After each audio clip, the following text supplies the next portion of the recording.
when spiders ruled the forest and insects became giants. Have you ever wondered what it would feel like to walk through a world that no longer exists? Not a world from myth or legend, but something stranger, something real. A world where the sky was dim and golden, and the trees were taller than imagination, but bore no flowers, no fruit. A place where the air itself was heavy and rich, almost drinkable, where every breath fed not just life, but enormity. A world where insects were giants. Now, take a deep breath, not too fast. Let it settle. Let it fill your lungs slowly. Close your eyes if you like. Let the stillness stretch. Let your thoughts unfurl like fern fronds in spring. You are drifting backwards, through the long corridors of time. Back, past the pyramids, past the paintings in caves, past the very first footprints of anything human. Keep drifting. Back past the age of the mammoths, past the reign of the dinosaurs, until you find yourself in a time before birds sang, before flowers bloomed, before continents looked anything like they do now. Roughly 300 million years ago, the Carboniferous, a name that hums with deep, slow music. It means, quite simply, coal-bearing. But that doesn't capture it, not really. It doesn't tell you how warm the air was, or how the rain fell, not in tempests or storms, but in slow, steady weeping. A soft exhale from a planet still learning how to dream. The Carboniferous forest was not quiet, but it was hushed. It was not dead, but it was otherworldly. It was the kind of place you don't visit with your body, only your breath.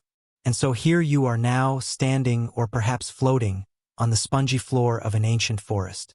The ground beneath you is thick with moss and peat and the fallen bodies of trees that have no flowers, no cones. Above, massive trunks rise, straight, unbranching and alien, their bark etched with diamond shapes, like forgotten runes. These were the lycopods, the giant club mosses, not trees in the way you know them, but reaching, growing things. 30 meters high, soft, almost hollow, a forest of green columns. Sunlight filters down in scattered gold, catching the edges of floating spores and mist. The light never quite reaches the forest floor. And still, life pulses in every corner. You feel it. You hear it. A soft whirring, like the hum of silk wings. A whispering tick of many legs on wood. Movement just beyond your sight. And then, something glides past you. Silent, smooth, majestic. A dragonfly. But not the kind you know. This one is as wide as your outstretched arms. Its body long, gleaming, striped like a brushstroke across the air. Its wings glint with iridescent green and bronze, moving not in frantic fluttering, but with slow, assured sweeps. This is Meganura, a giant among giants. It hunts with precision, not with panic or fury, but with confidence honed over a million generations. You look up, and above you more movement, other wings, other bodies. The sky belongs to the insects here. They are not the sideline players of this world. They are its architects, its hunters, its kings and queens. The age of reptiles has not yet come. There are no birds here, no mammals, not even flowers to distract with scent and color. This is an age of spores, of silence, of breath. And breath truly is the secret. The air you breathe now, in your modern world, contains about 21% oxygen. But here, in this strange, dreamlike Carboniferous time, the air holds 30, maybe 35%. It is dense, sweet, almost electric. Every breath fills you with a richness you did not know you were missing. But you're not the only one who benefits. Insects breathe not through lungs, but through tiny holes in their sides, spiracles, which lead into an internal network of fine tubes, like tunnels carved through their bodies. Oxygen diffuses passively into these spaces. And in your world, that system limits their size. They can only grow so large before oxygen can no longer reach their inner parts. But here, the very atmosphere is an invitation to grow. And so they do. The forest is alive with giants. There are millipedes that stretch over 2 meters long, their many legs undulating like ocean waves across the forest floor. Arthropods, they're called, though it doesn't matter what you name them. They move with surprising grace for their size, feeding on decaying leaves, their segmented bodies flexing like the rhythm of the earth itself. There are scorpions as long as a child is tall, sleek and armored, curling their tails in quiet watchfulness, and spiders, broad and bold, that crouch in ambush between towering stalks of horsetails and club moss, their eyes glinting with patient intelligence. Here, nothing is in a hurry. Predators wait, prey lingers, and even the rain takes its time. You walk or drift, slowly through this forgotten swamp, each step muffled by the soft decay of a million fallen leaves. You are not afraid. The forest does not welcome or reject you. It simply continues. It is not a place of malice. It is a place of transformation. And beneath your feet, time layers itself in secret. Tree falls upon tree. Bark and root collapse into still, oxygen-poor bogs. And slowly, layer by layer, they turn into coal. Into the black, brittle memory of ancient forests. Coal. That strange, quiet rock that burns in your fireplace. That hums inside the engines of history. Coal is the shadow of this forest. Coal is this forest, dreaming in stone. And perhaps you begin to feel something now. Not just awe, but reverence. For a time when insects ruled. Not with violence, not with dominance, but with size and presence and quiet insistence. You wonder what it means that this world existed, that it thrived, that it vanished. But let that wonder float. Don't chase it. This story is not about answers. Not yet. It is about resting in a time so far from your own that it becomes poetry. A dream with legs. A forest that breathes. And in that breath you find a kind of peace. So stay a while if you like. Let the air of the Carboniferous hold you. Let the wings of Meganura brush softly against your thoughts. Let the rain whisper above the canopy, falling through a world without flowers. This chapter is only the beginning, and the forest is not yet done with you. Sleep if you wish, or simply drift. There are more stories waiting, just beyond the mist. Why did the world breathe so deeply then? Why did the sky cradle such an unusual gift? An air richer, sweeter, and more generous than the one you know now. What whisper in the planet's long history asked the atmosphere to bloom with oxygen, to make the very breath itself a banquet? The answer begins not with wings or fangs or armor, but with something quiet, something green. You find yourself once again standing, or perhaps floating, in the stillness of the Carboniferous. The forest around you is not just alive, it is busy, though not in the restless way of cities. This is a slower busyness, measured in centuries. The lycopod trees rise in columns, their diamond-patterned bark catching beads of rain. Between them, giant horsetails stand like clustered spears, their hollow stems ticking faintly as water drips from one segment to the next. The air is cool and thick, holding the perfume of wet soil and leaf mold. You breathe in, and it is not the same as breathing at home. This air is heavier on your tongue, more present in your lungs. It's as if each inhalation is not just filling you, but surrounding you, wrapping itself around the edges of your thoughts. You imagine you could breathe once and let it last all day. He, the quiet narrator in your mind, begins to speak, softly, like he's trying not to wake the trees. Plants, he says, are the great alchemists of Earth. They take sunlight, that distant fire, and turn it into sugar, into fuel, into the scaffolding of forests. And as a gift, or perhaps as a side effect, they release oxygen. You picture each lycopod leaf as a tiny forge, drawing in the breath of the earth and sending out a brighter, sharper version of it. There are billions of these forges here, working without rest, and together they have changed the very chemistry of the air. In your time, the world's oxygen hovers at around 21%. But here, in the Carboniferous, it may be as high as 35%. It is an invisible abundance, but nothing in this world fails to notice it. The insects have no lungs. They do not pull air in and push it out as you do. Instead, they wear breathing holes along their bodies, spiracles, doorways to thin, branching tubes that let oxygen wander inside them. In your time, these tubes can only carry oxygen so far before it fades. That is why the insects of your world are small. their breath limited by the reach of their own airways. But here, the air is so rich that the tubes can feed every corner of a much larger body. The limitation is gone. The boundaries dissolve. A dragonfly may spread wings wider than a hawk's. A millipede may grow longer than a canoe. A scorpion's claws may span the breadth of your chest. Size is no longer a burden. It is an option. And evolution, patient and opportunistic, chooses it. A shadow passes overhead. You tilt your gaze upward.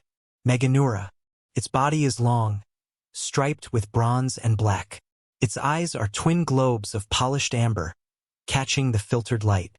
It beats its wings not in frantic bursts but in slow, deliberate sweeps, as though the air is holding it aloft in gratitude. Beneath your feet, the soft earth shifts slightly. A giant millipede, arthropods, glides through the moss and peat. Its many legs rise and fall in the same patient rhythm as waves lapping ashore. You can almost imagine it humming to itself, a song so low only the soil hears it. Nearby, the glint of armor. A scorpion, Pulmonoscorpius, pauses in its hunt, its tail curved like a question mark. It is not hurried. Nothing here is. The narrator's voice comes again, just above the hush of rain. This, he says, is what happens when life receives a gift without strings. The plants made the air generous. The insects accepted the generosity. And the world reshaped itself. It is a reminder that growth is not always a struggle. Sometimes it is simply a response. The forest itself is part of the secret. These lycopods and horsetails grow fast and die young, toppling into the swampy ground where water slows decay. Instead of releasing their stored carbon back into the air, they bury it. Layer upon layer, they lock it away, and in doing so, they allow oxygen to rise even higher. You picture it, a slow vault filling with the memories of green things. Centuries later, this vault will harden into coal, a black stone holding the breath of an age. But here now it is only beginning. A droplet falls from a horsetail stem and lands on your hand. You watch it tremble, perfectly round, before slipping away. You realize that this droplet is made of the same water that once fell on the leaves high above, and that its journey through this forest is as unhurried as everything else. You walk, or perhaps drift, through the mist. Above you, ferns sway gently, as if the air itself is brushing past them in greeting. In the distance, the dragonfly loops back, gliding in a slow arc. You think of your own world, where everything seems to move quickly, where breath is a background noise you rarely notice. Here, breath is the central character. The plants breathe out, the animals breathe in, and the cycle turns with the ease of a lullaby. Perhaps, the narrator says, this age is a reminder that the unseen things, the things you take for granted, are often the most powerful. Oxygen is invisible. You cannot hold it in your hand, but it holds you. It shapes the size of wings. It decides the reach of legs. It determines whether a dragonfly is a jewel the size of your thumb or the ruler of the sky. You stop and let the thought rest. It feels like the kind of truth you can't hurry through. The rain deepens for a moment, a soft drumming on the canopy. Each droplet seems to carry a fragment of the forest's breath back to the soil, back to the roots. You realize that even here, even in a world before birds or flowers, the cycle is complete. Nothing is wasted. A spider moves through the undergrowth, large enough that you notice the subtle movement of each leg. Pauses, as if it knows you are watching.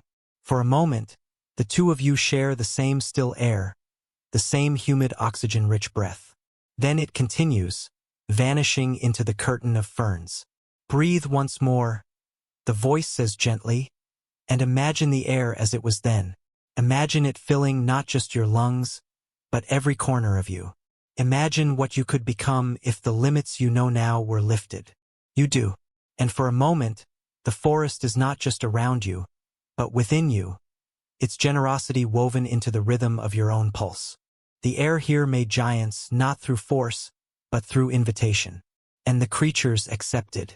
As the light fades, the forest seems to lean closer, as if to listen. The dragonfly settles on a branch. The scorpion curls in a hollow. The millipede disappears beneath a fallen log. All of them, in their stillness, are part of the same long breath.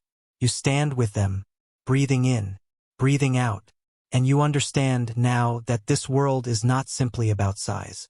It is about possibility, what can grow when the smallest necessity is made abundant. The chapter closes like the forest at night. Slowly, softly, without a door, and you carry the secret with you, the secret in the air. What does it mean to rule a world that knows no kings? In the Carboniferous, there were no lions to command the grasslands, no eagles to crown the skies, no humans to name themselves rulers. And yet, something held the quiet dominion of the canopy, the forest floor, and the air between. Not by decree, not by force, but by presence. They were the architects of stillness and motion, the masters of patience. Here, among the towering lycopods and fern trees, the giants are not mammals or reptiles, but creatures of jointed legs and faceted eyes. Creatures who sense the world not in words, but in tremors of air and subtle shifts of shadow. Above, the dragonflies patrol. Their great wings hum in the thick oxygen-rich air, each movement measured, deliberate. You hear no frantic buzzing, only the low, even pulse of flight. Below, among the dripping fronds, the spiders wait. And if you look closely, you may see that the waiting is not idleness, but strategy. The forest breathes around them. They breathe with it. The air here, dense with oxygen, makes every motion seem easier, almost weightless. To the hunter in the canopy, the world is a map of shifting signals. The tremble of a leaf, the shimmer of a wing, the faint echo of steps on the soft peat below. One spider, its body the size of a man's open hand, moves with a precision that borders on artistry.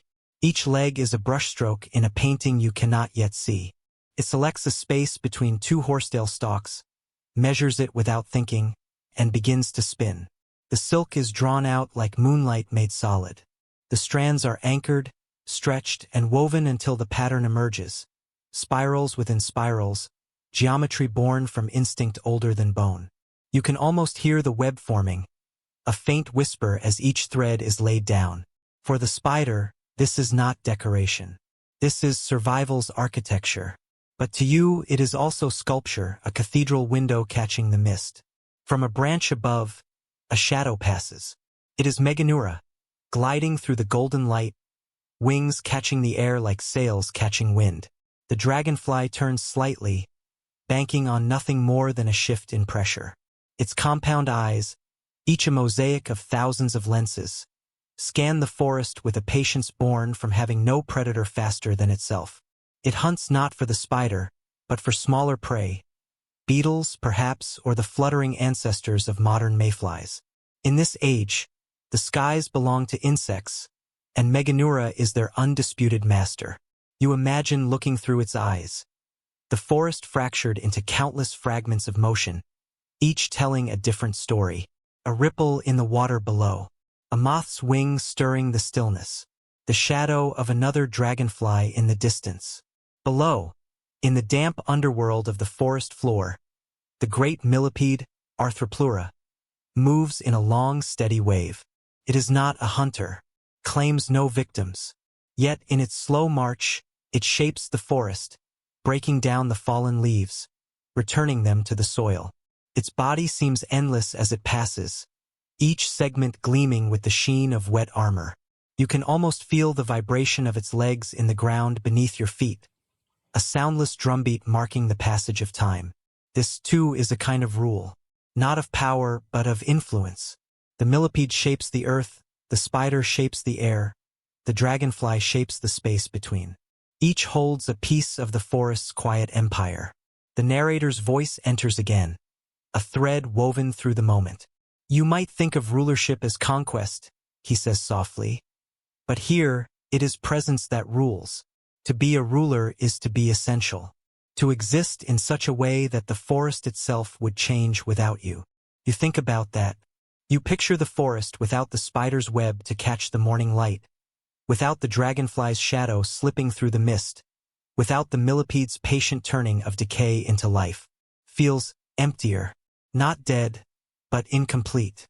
As evening approaches, the canopy becomes a theater of silhouettes. Dragonflies glide between the shafts of fading sunlight, their wings flickering gold and green. The spiders grow more active, sensing the shift in air currents that heralds night. A scorpion emerges from a hollow log, its body glossy in the dim light, claws testing the ground ahead. The air cools slightly, but still holds the heavy perfume of the swamp, earthy, rich, alive. You inhale, and for a moment, it feels as though you are breathing in the history of the place, as though each breath contains the memory of every creature that has ever lived here. The narrator speaks again, almost as if answering your thoughts. This air is more than a backdrop. It is the script. Every character in this forest is written in its language. The abundance of oxygen shapes the size of wings, the patience of hunters, the speed of flight. It is the unseen ruler, the quiet monarch of this world. You realize now that rulership here is layered. The creatures may rule their domains, the air, the web, the earth, but all of them are ruled in turn by the breath of the forest. And the forest, in its turn, is ruled by the sky and the sun. The hierarchy is not rigid. It is a cycle, turning slowly, without declaration or ceremony. Night deepens. The forest hums differently now. The dragonflies retreat to still perches, folding their wings along their bodies. The spiders crouch in the centers of their webs, feeling for the tremor of prey. The millipede disappears into the shadows of a fallen tree, leaving behind the faint trace of its passage. A light rain begins, tapping gently on the canopy above. Each droplet carries with it the taste of the air, the very breath that built this place. The sound is soft enough that you can still hear the occasional rustle of leaves, the faint crackle of movement in the undergrowth. Watch closely, the voice says, and you will see that no one here truly rules alone. The dragonfly needs the forest's air. The spider needs the ferns and horsetails to anchor its web. The millipede needs the fallen leaves, and the leaves need the trees. And all of them need the breath. You think of your own world, where rulers often stand apart from those they rule. Here it is different. Here rulership is a thread in the web, a link in the chain. Remove it and the pattern frays. The rain slows. A thin mist rises from the ground, curling around the base of the great trees. In the dim light, the webs glisten as though each thread has been dipped in starlight. Somewhere far above, a dragonfly shifts on its perch, and a single wing catches the last fading beam of the day. The narrator's voice softens further, as though the forest itself is listening. Perhaps the lesson is this: to rule is to serve the balance. To be large is not to be feared, but to be part of something larger still. The kings of this canopy know this, and in knowing, they keep the forest whole.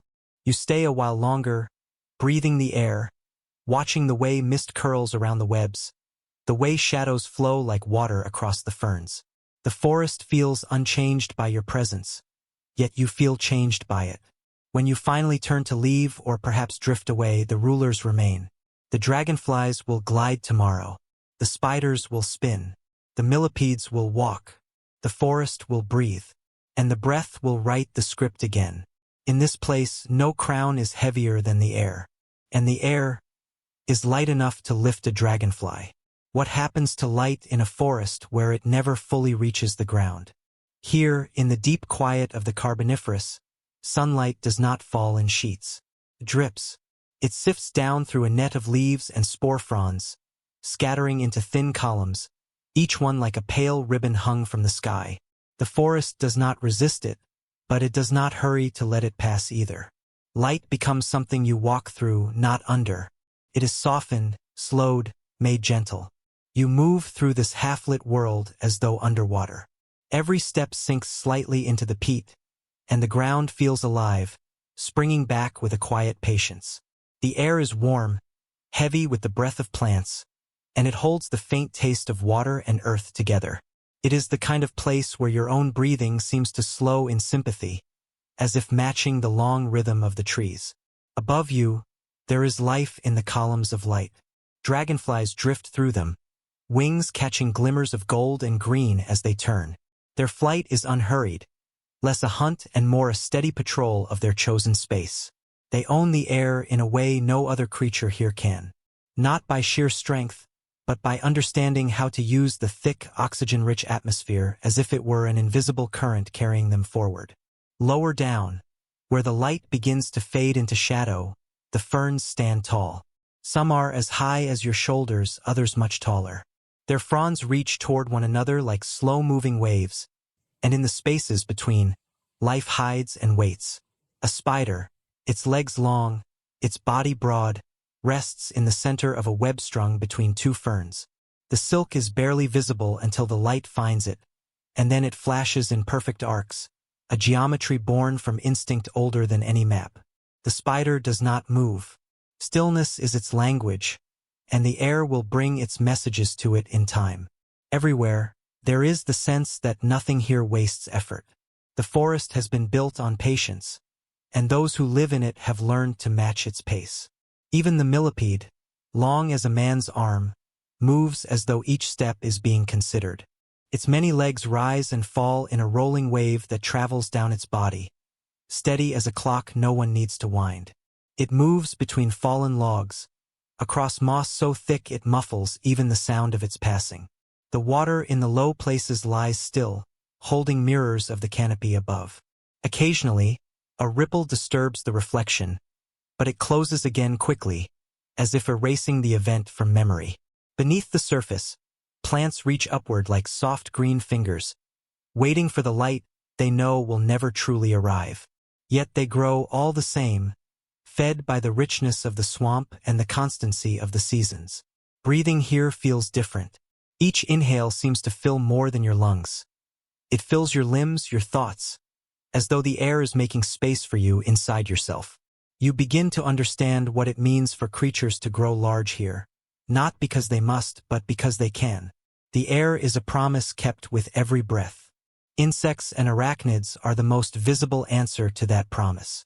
The dragonfly's wingspan rivals that of small birds that will not exist for millions of years.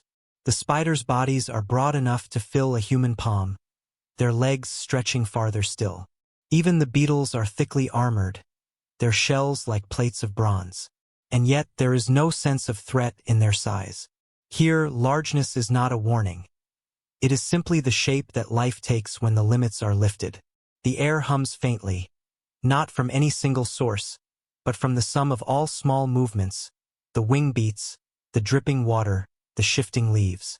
It is a sound you could almost mistake for silence until you focus on it, and then you realize it has been there the whole time like a soft, endless song.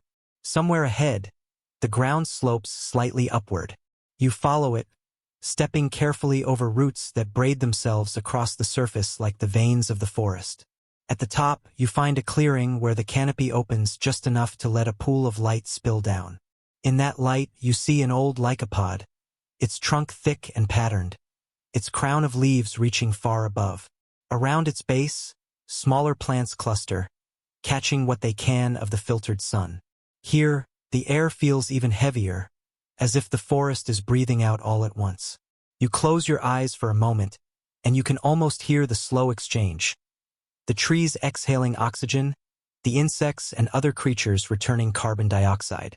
It is an ancient conversation, wordless yet perfect in its balance. You open your eyes again to watch the light shift as clouds pass above. The clearing darkens slightly, and in that moment, more movement becomes visible. A scorpion, longer than your forearm, slips between the shadows of ferns. Its claws move slowly, tasting the air, and its tail arches gently over its back. Not in alarm, but in readiness. It is a part of the clearing as much as the roots and leaves are, another thread in the tapestry that holds this place together. Every creature here seems to belong in a way that feels absolute. There is no doubt, no question of purpose.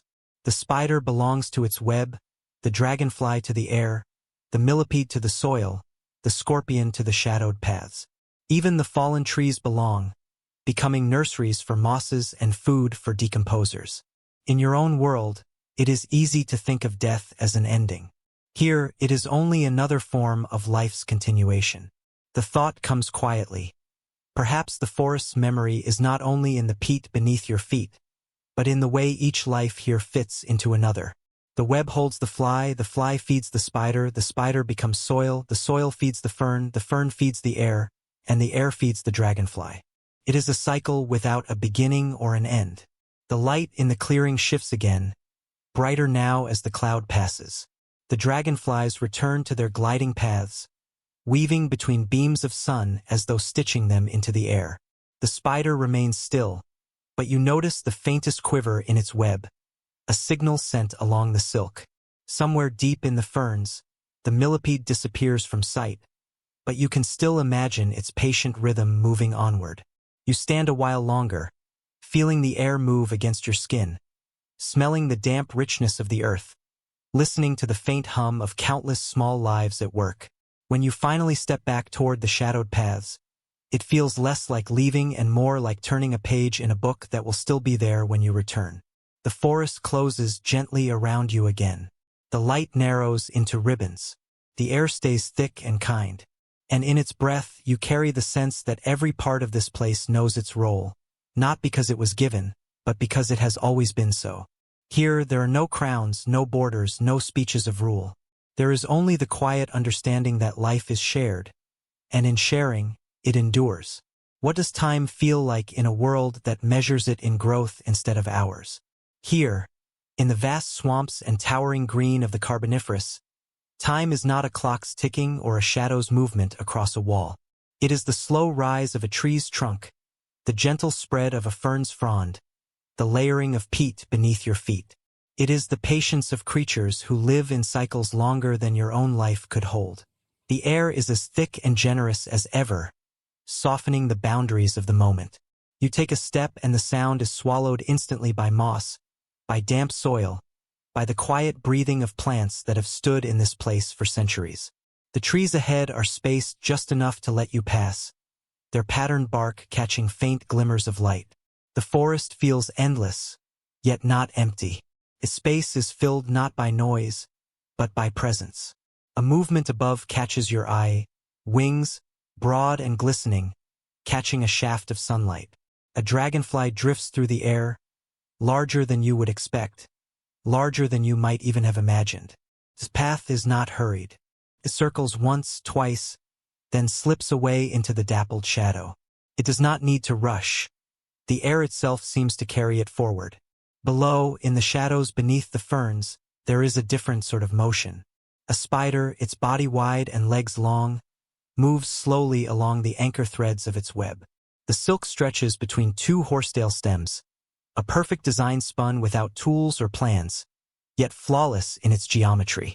The spider pauses often, as though listening to the vibrations in the threads. Each pause is a question asked, each movement an answer found. Not far from the web, the ground shifts slightly. A great millipede emerges from beneath a rotting log, its body glistening from the damp. Its legs move in waves, a rolling rhythm that carries it forward without hurry. It does not startle at the sound of wings above or the scent of the spider nearby. The forest holds enough for all, and each creature has its place in this living puzzle.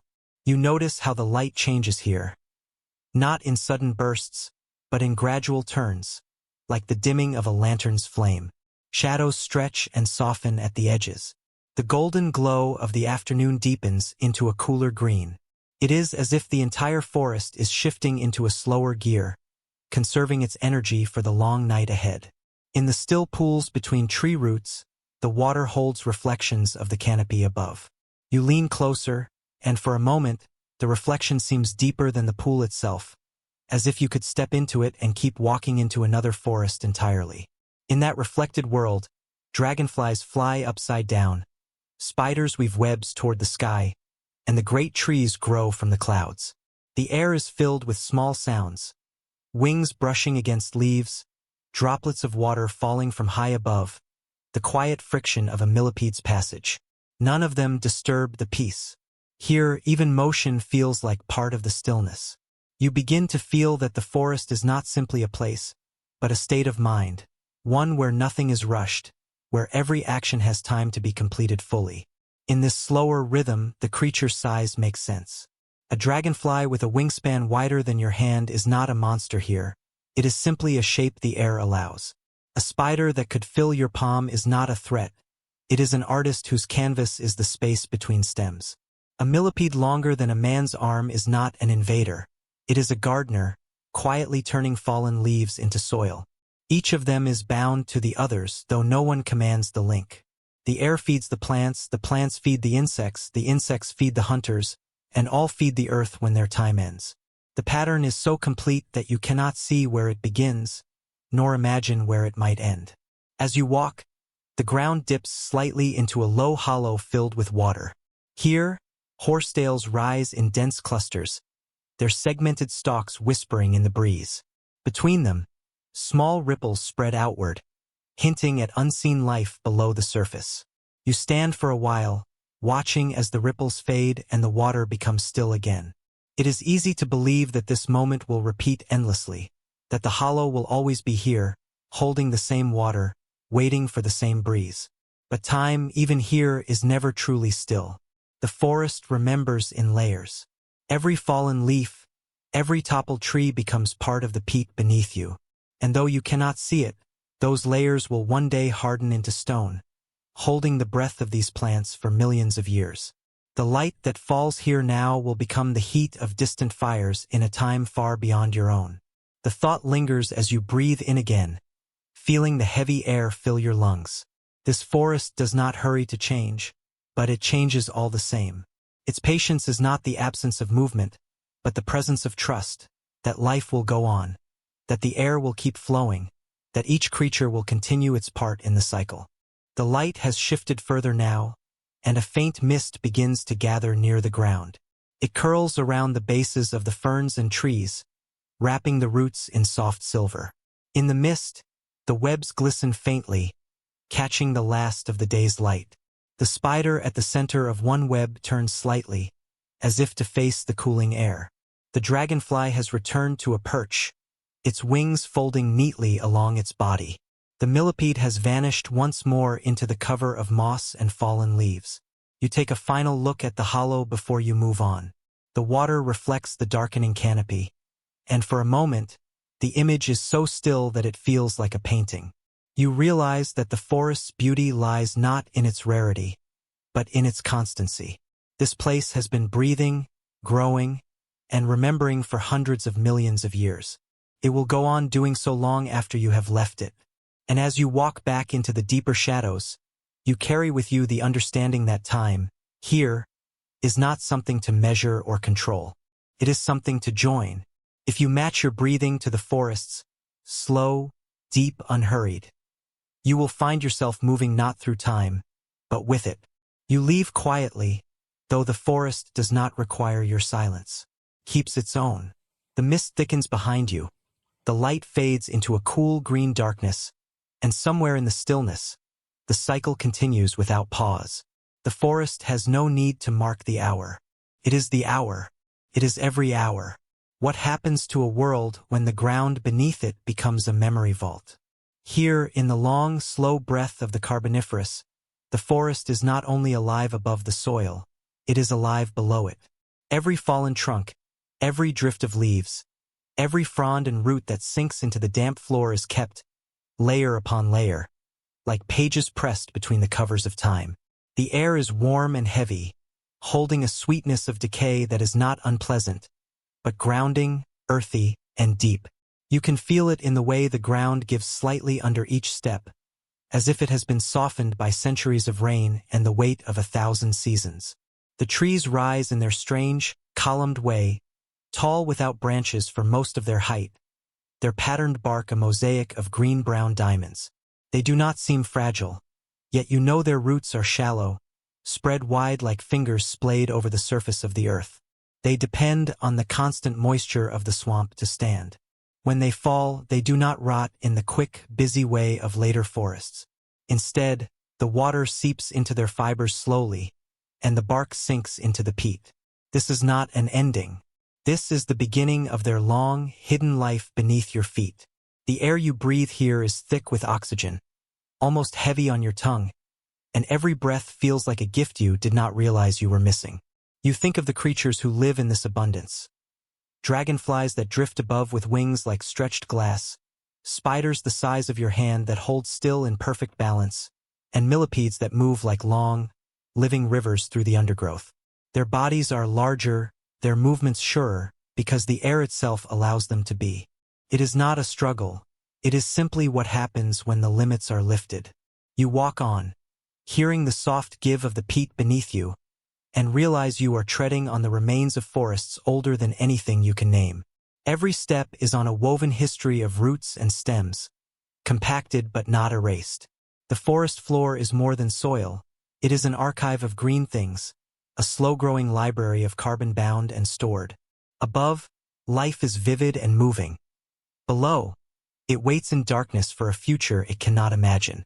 In the still pools between the roots, the reflections are so sharp they seem like doorways. The water mirrors the ferns, the horsetails, and the towering trunks so perfectly that it feels as though you could step through and find yourself in another layer of the forest. You wonder if the ground beneath those mirrored trees is also thick with its own history, pressing downward, becoming something dense and black that will one day fuel a world far from here.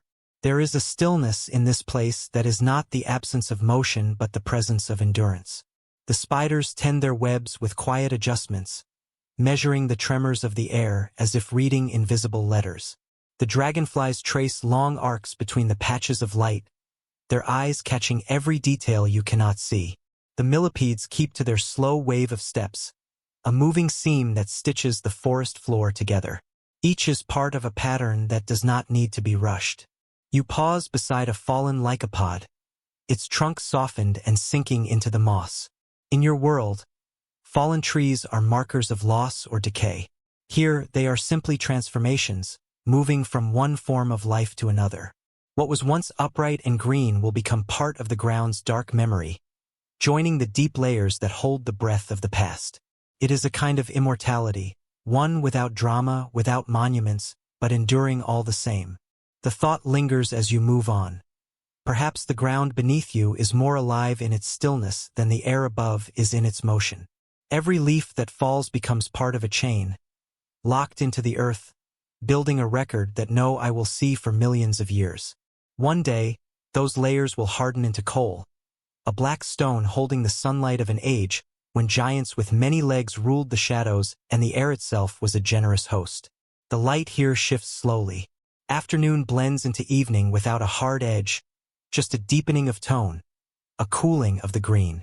Mist begins to rise from the damp ground, curling around the roots and low ferns, softening the shapes of everything it touches. The webs catch the moisture, turning each thread into a beaded line of silver. A dragonfly drifts lower, settling on a stalk to rest. Somewhere unseen, water drips in a slow rhythm, like a clock that keeps time in centuries. You stop for a long breath. Inhaling, you take in not just air but the taste of the place.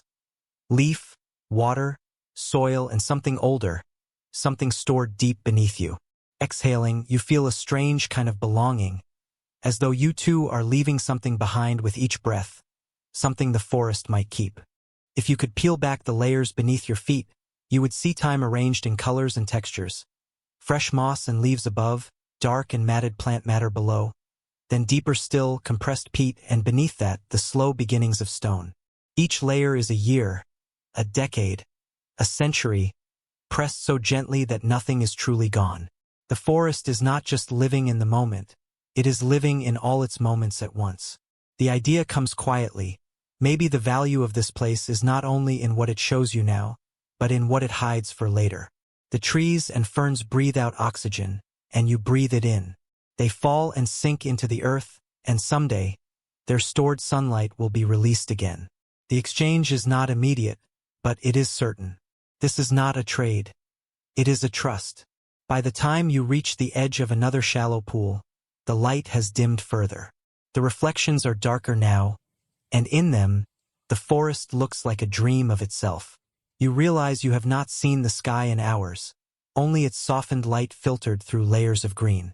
The canopy is a roof, but also a lens, turning everything below into a quieter version of itself. You stay until the mist thickens enough to blur the distance between trunks. In the dimness, the spider's web becomes a faint shape. The dragonfly disappears into shadow, and the millipede is somewhere beyond sight. Yet you know they are still there, still moving at the pace of the forest, still part of the cycle that will continue whether you watch or not. As you begin to turn back, you take one last breath of the oxygen-rich air. It feels heavier now, almost as if it carries the weight of the layers beneath you, as if each molecule has passed through the leaves of 1,000 vanished trees. You carry it with you, even as the path behind you closes softly, leaving no mark. Some worlds measure time in minutes. This one measures it in depth. And with every step you take away from it, the ground continues its slow work, keeping what has fallen, adding to its memory, holding the breath of an age until the day comes when it will be needed again. What does the night feel like in a world that has never known the call of an owl or the chorus of frogs? The Carboniferous night begins not with darkness, but with a soft rearranging of light. The greens of the canopy deepen until they lean into blue, and the scattered gold that once filtered through the leaves fades to a cooler silver. Mist gathers more thickly now, rising from the warm, wet ground to coil around roots and stalks, curling into the air like smoke from an unseen fire. The forest doesn't sleep in the way you know it. Life here shifts its pace but never stops. You notice the air first. It feels heavier now, as if the oxygen has settled closer to the ground, filling the hollows between ferns and pooling in the low places. Breathing it in at night is like drinking from a deep, still well. Your chest rises slowly, easily. It's almost too much, and yet you want to breathe again, just to feel the fullness. The creatures of this place feel it too.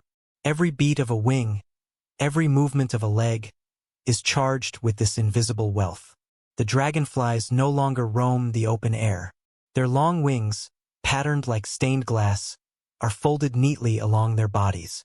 Some cling to reed-like horsetails, their legs gripping the segmented stems as the mist beads along their surfaces. Others rest on the higher fronds of ferns, their many-faceted eyes still catching faint glimmers from the last of the day's light. They are still hunters even now, but in the slow quiet of night, they wait for the smallest sign to take flight again. Lower to the ground, spiders become more active. In daylight, their webs seemed like still sculptures, each thread glowing faintly when caught by the sun. Now they are alive with tension and movement. A strand vibrates here, another there, each carrying a signal too fine for you to hear. The spiders move like shadows across their woven landscapes, legs finding familiar anchor points without hesitation. They are patient but never idle. From the damp undergrowth comes the steady, rolling movement of a millipede. It flows across the ground with the calm certainty of a river, hundreds of legs rising and falling in perfect sequence. It does not need light to find its way. Every touch of its antennae tells it where the next step belongs. Where it moves, the moss shifts and then springs back, erasing the path almost instantly. The air is full of faint, overlapping sounds. The drip of condensed mist falling from leaf to leaf.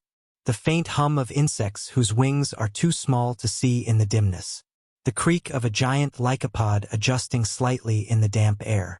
Each sound is small, but together they weave a texture that fills the night. If you close your eyes, you could follow it like a map. In the still pools, reflections have shifted from green daylight to deep black, broken only when a creature disturbs the surface. You lean closer and see tiny ripples spreading outward, their edges catching the light of some faint, far star above. The water here is older than the day, and it holds the coolness of a night that will last until the first hint of morning returns. Somewhere in the shadows, a scorpion emerges from beneath a fallen trunk. Its exoskeleton catches what little light there is, gleaming like wet stone. It moves slowly, its claws opening and closing with measured care, tasting the air ahead. Its tail curves above its body, but without urgency. It is simply part of its balance. Step by step, it moves into the night as though it has all the time in the world, which here it almost does. The deeper the night grows, the more the mist thickens. It softens the outlines of everything. The pillars of the trees, the delicate arches of webs, the long curve of the millipede's body. It erases the hard edges and leaves only shapes, movements, and breath. Even the water seems quieter, as though it has sunk into a deeper rest. You realize that here, Night is not an interruption of the day but an extension of it. The same cycles continue. Air flows, plants breathe, creatures move. But they happen under a gentler rhythm, one that is not ruled by light. This place has no need for the rush of morning or the pressure of evening. Time is a circle, not a line, and the night is simply one part of it. Breathing in again, you can almost imagine that the oxygen filling your lungs has been here forever. Exhaled by the leaves above, drifted through the mist, drawn in and out by countless wings and legs. You are part of it now, just as the dragonfly and the spider and the scorpion are. Each breath is not yours alone.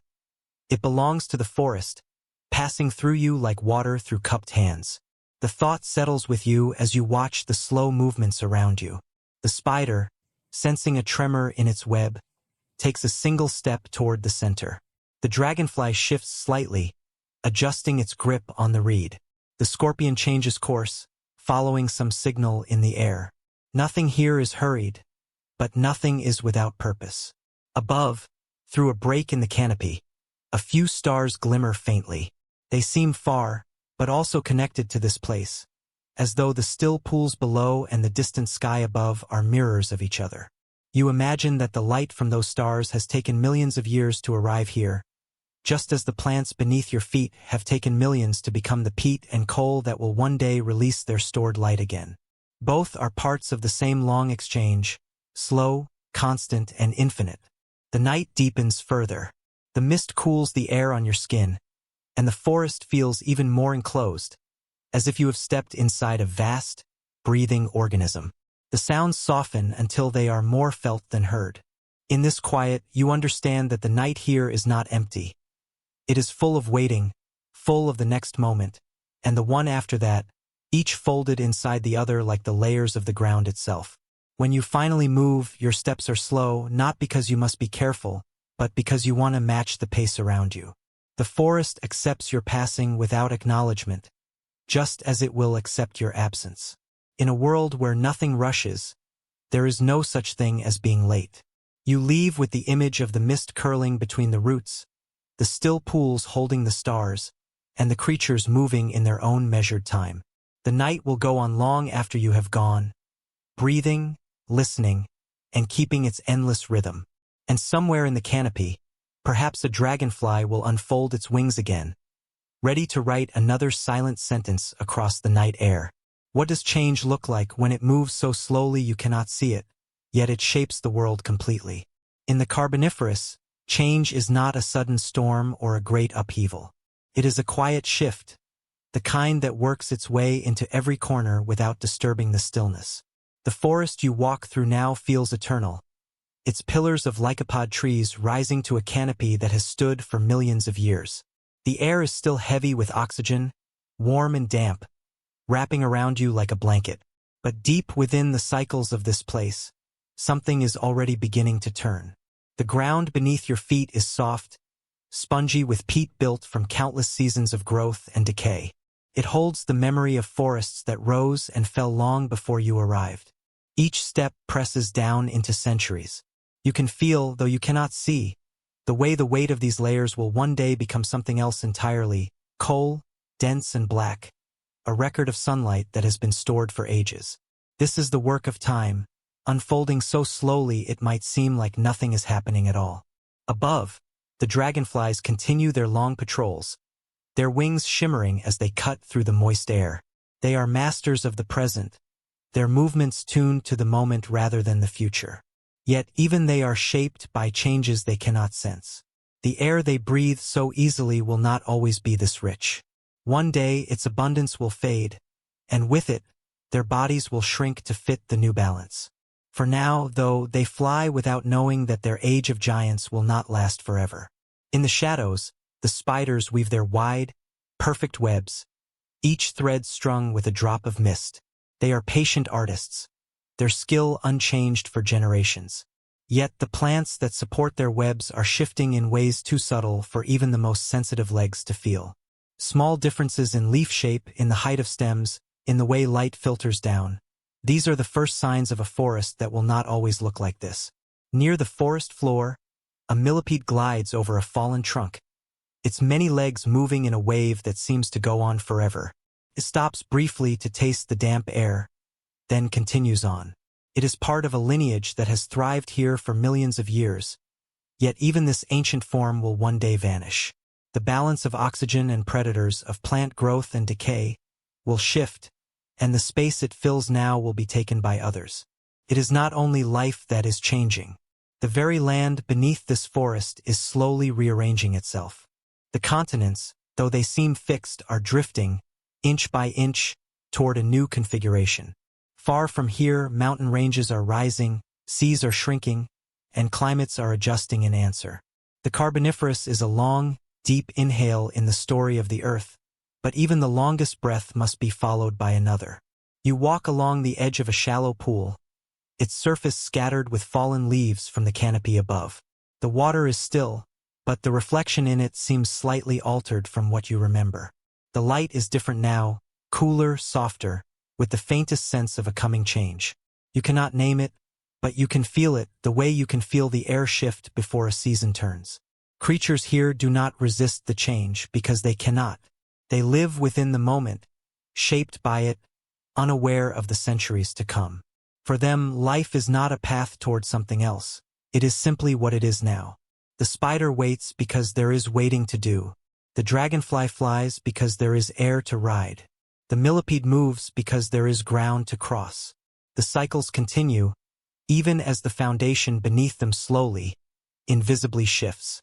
You pause to rest against the base of a great lycopod, its patterned bark damp beneath your hand.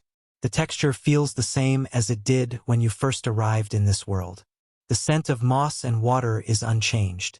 And yet you know that this moment is not the same as any other before it. Time is always moving, even here, even now. What feels endless is only a part of something larger, something that stretches beyond the reach of the senses.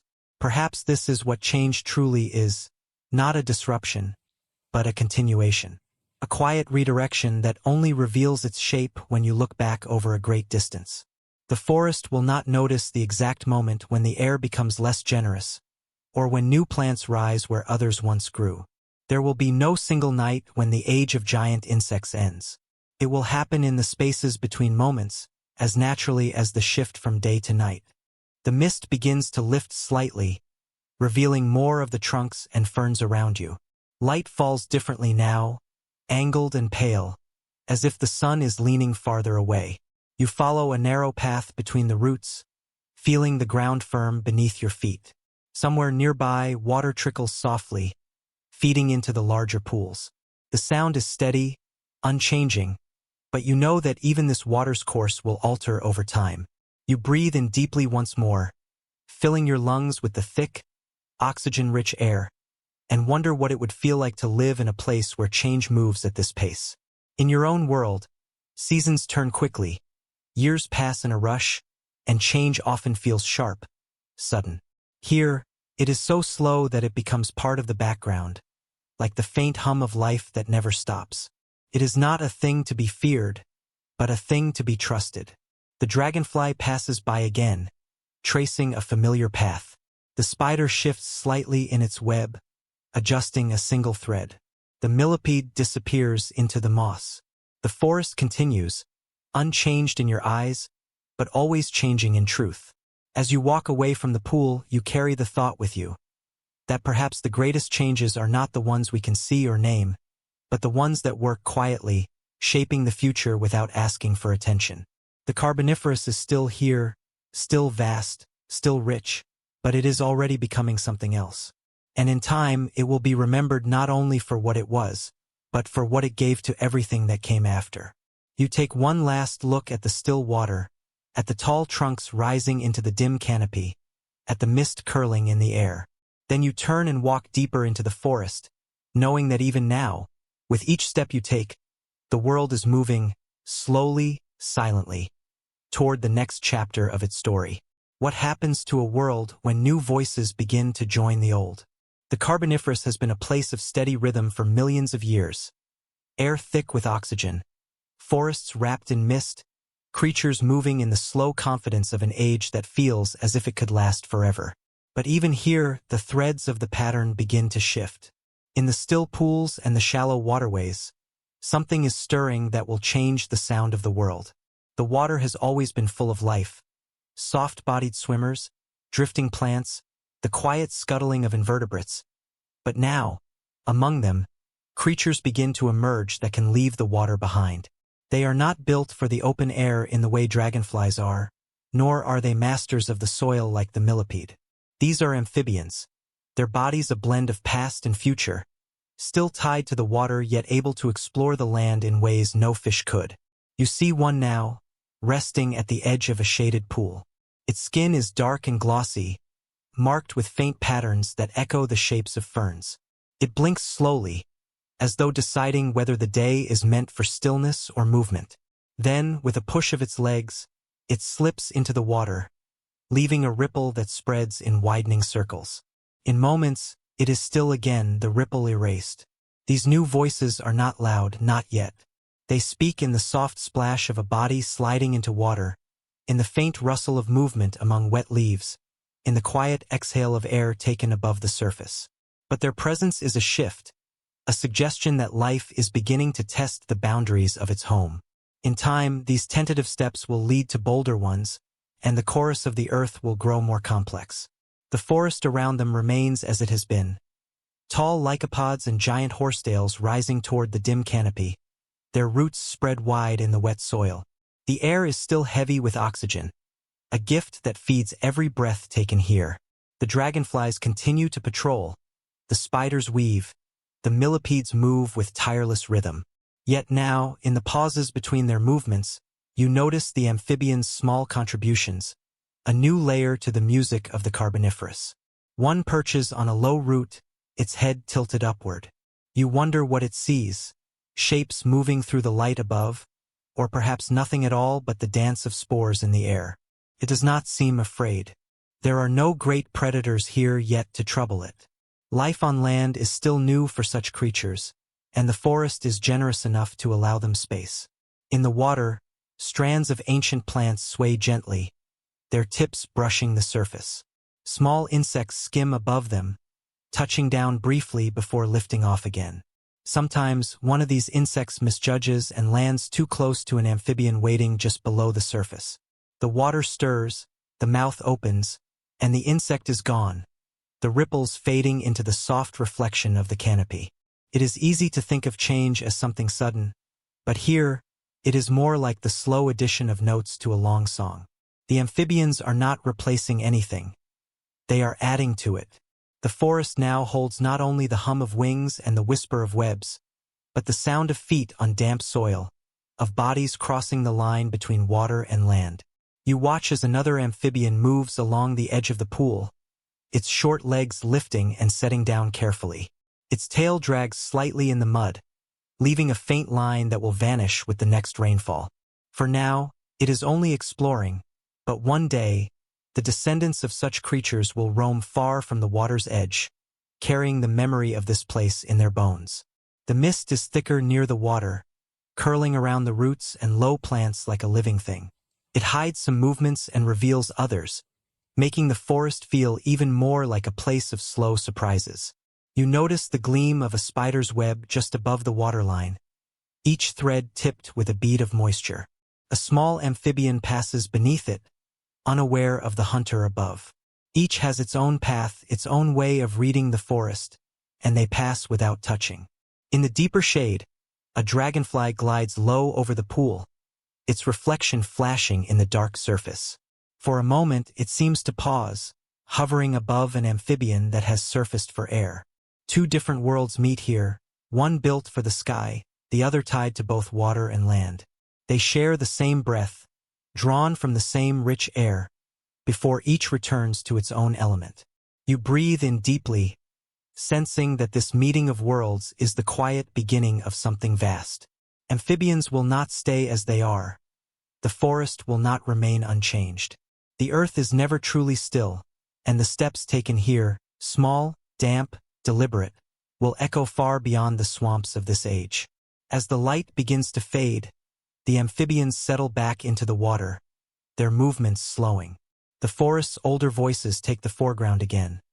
The soft hum of insect wings, the creak of tall plants swaying in the damp air, the faint crackle of something moving in the undergrowth. The new voices are not gone, only resting, folded into the deeper rhythm of the night.